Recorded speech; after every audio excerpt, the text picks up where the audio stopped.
Le dîner de la sorcière.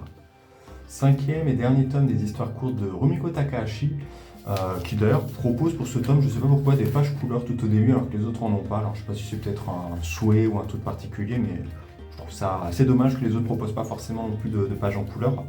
On a la première histoire qui un peu, raconte le dîner des sorcières avec une dame qui va inviter un homme pas forcément très connu un peu à manger. L'homme qui était assez maigre, qui va au fur et à mesure de manger, gagner du poids, alors que la femme, on gagne pas forcément trop, ils vont essayer de se poser un peu des questions. Un truc un peu magique, c'est vrai que les autres histoires étaient plus un peu science-fiction, ça avait des fois des petits trucs un peu tirés par les cheveux, mais qui restaient toujours un peu dans le possible à peu près. Là, on est vraiment sur un truc, à part on a quand même quelques trucs genre les oiseaux aussi, qui étaient peut-être un peu surnaturels, mais là, je trouve ça vraiment un peu, c'est très surnaturel, très magique par rapport à ce qu'on avait avant. Mais l'histoire était assez sympa. On avait après une histoire avec un homme qui passait des fois dans des bordels pour tromper un peu sa femme et l'une des femmes qu'il fréquentait, qui va la revoir un peu dans une situation assez cocasse, notamment avec son fils qui compte aussi un peu l'épouser, donc on essaie de cacher un peu leur relation, les informations qu'ils ont eu un peu entre eux.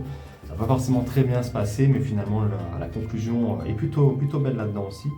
On a un homme qui se fait martyriser par sa femme, qui va essayer de trouver un peu, sa femme est un peu autoritaire, qui travaille, qui gère déjà des restaurants, et qui va essayer un peu de se trouver un moyen de se venger un petit peu d'elle, notamment en essayant peut-être de commettre un meurtre. Donc ça pas forcément toujours un peu positif, toujours des trucs qui restent, je trouve, assez bienveillants. On a, ça c'était quoi comme histoire maintenant? Un homme voilà, un vieil homme qui va, je crois, il a perdu sa femme et qui se retrouve à gérer un peu une autre famille qui semble avoir un peu débordé, un peu des problèmes. En vrai, pour resserrer un peu les liens familiaux, je trouve que c'était une histoire assez intéressante. On avait un homme, c'était laquelle ça, oui, qui va participer à une sorte de truc de médecine qui est censé enfin, rajeunir un peu la peau. Voilà, une sorte de programme médecine qui rapporte pas mal et qui rajeunit un peu les personnes.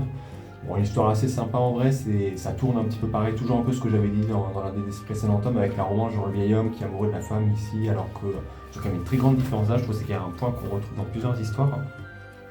Et sinon, l'une des dernières histoires que j'avais vraiment le plus appréciée, c'était, qui clairement, je pense, a peut-être même touché des gens, c'était un vieil homme qui avait perdu son chien, qui avait vécu pas mal d'années, mais qui, peu après, va avoir la visite va retrouver dans sa maison une sorte de vieil homme ici, qui portera bizarrement le même nom que son chien. Je ne vais pas forcément trop vous raconter les trucs en détail, mais ouais, qui va porter le même nom que son chien et qui est l'un des seuls à peu près à voir, et qui va le guider un petit peu dans son quartier pour essayer de résoudre un petit peu des problèmes.